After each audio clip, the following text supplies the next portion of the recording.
Hello everyone, this is Ismail speaking. Welcome to my YouTube channel.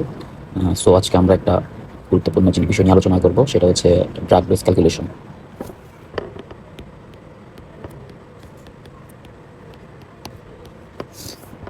Basically medical student অথবা veterinary student বা professional যারা আছে তাদের জন্য ড্রাগ ডোজ ক্যালকুলেশনটা অনেক গুরুত্বপূর্ণ।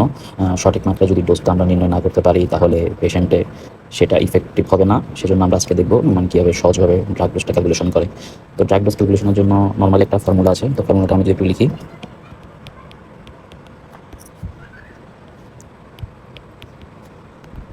ফর্মুলাটা হচ্ছে body weight into genetic dose divided by concentration.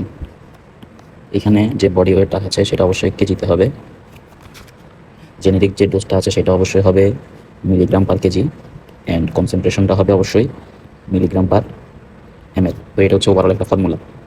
আমরা কিছু ডোজ ক্যালকুলেশন করে দেখি আসলে জিনিসটা কীরকম কাজ করে। তো এখানে আমরা একটা ড্রাগ দেখতে পাচ্ছি, প্রপিনভ্যাট। এটা একটা ভেটেরিনারি ড্রাগ, অ্যানেস্থেটিক হিসেবে কাজ করে। তো এখানে আমি সবার জানার সুবিধার্থে জেনেরিক ডোজটা লিখে নিয়েছি। জেনেরিক ডোজটা মূলত ভ্যারি করে 0.02 থেকে 0.04 মিলিগ্রাম পার কেজি পার ওয়েট। তো আসুন আমরা যদি অ্যাট্রোপিনের জন্য ডোজটা ক্যালকুলেশন করতে চাই তাহলে এটা হবে ফর অ্যাট্রোপিন ডোজ হবে সাপোজ একটা animal body weight 100 KG,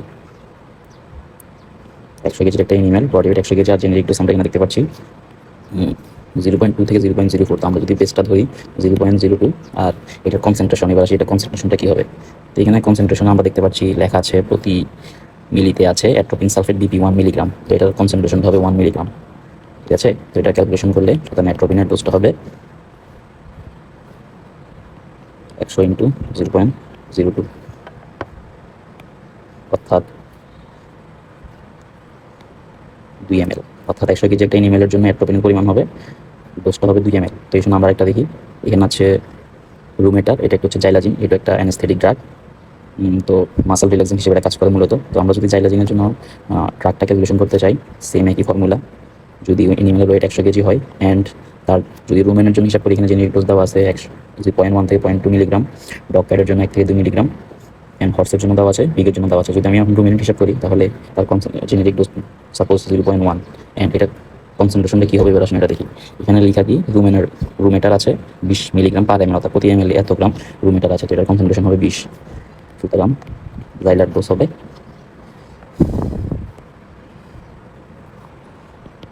100 into 0.1 divided by 20, অর্থাৎ 0.5 ml হবে জাইলাজিনের ডোজ।